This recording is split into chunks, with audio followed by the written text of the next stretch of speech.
Oxide, carbide, nitride અને silicate. આ છે સિરામિકના 4 પ્રકાર.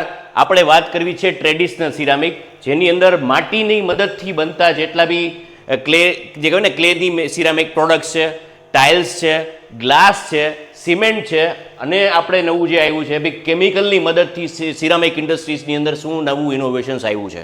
આપણે વાત કરવી છે જે સિમેન્ટ ઇન્ડસ્ટ્રીઝ છે, બિલ્ડિંગ મટીરિયલ્સમાં શું નવી ડેકોરેટિવ પ્રોડક્ટ્સ આવી છે એની વાત કરવી છે. આપણે વાત કરવી છે બિલ્ડિંગ મટીરિયલ્સની અંદર સિરામિક પ્રોડક્ટની અંદર શું નવું આવ્યું છે એની. હું વાત કરું છું કેન્ટોન ફેરના બીજા ફેઝની, જેમાં આ સિરામિક ઇન્ડસ્ટ્રીઝને નવા આયામ, નવા સ્કેલ, એની આપણે એક લાઈવ 1-on-1 ડિસ્પ્લે જોવા જઈ રહ્યા છીએ. દુનિયાનો સૌથી મોટું એક્ઝિબિશન્સ કેન્ટોન ફેરના બીજા ફેઝની અંદર આપણે અત્યારે જે વાત કરી છે ને એ બીજા ફેઝની વાત કરી છે. એનું ફોકસ છે સિરામિક પ્રોડક્ટ ઉપર. એટલે જે બી મિત્રો સિરામિક ઇન્ડસ્ટ્રીઝની અંદર નવા ઇમ્પોર્ટ અને એક્સપોર્ટને લગતા, નવી પ્રોડક્ટ સોર્સિંગને લગતા, નવા કંઈ પણ પ્રોજેક્શનને લઈને પ્રોડક્ટ સોર્સિંગ કરવા માગતા હોય ને, તો એવા લોકો માટે આ બીજો ફેઝ ખૂબ જ અગત્યનો છે.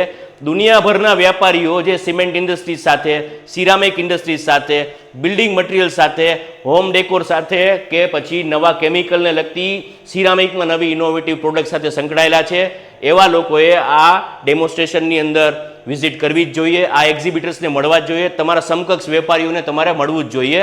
કેન્ટોન ફેર 2025 બીજો ફેઝ 23 થી 28 ઇન્વિટેશન્સ ઇસ્યુ થઈ રહ્યા છે. વધુ માહિતી માટે કેન્ટોન ફેર 2025ને લગતી કોઈ પણ માહિતી માટે DM કરો. મોરબી માટે આ અગત્યનું છે. મોરબીના મારા મિત્રો જે બિઝનેસ એન્ટરપ્રિન્યોર છે, નવા સાહસ ખેડવા માટે મોરબીની જગ્યા જાણીતી છે, એવા લોકોએ આ ફેઝને જરૂરી એટેન્ડ કરવો જોઈએ. Thank you.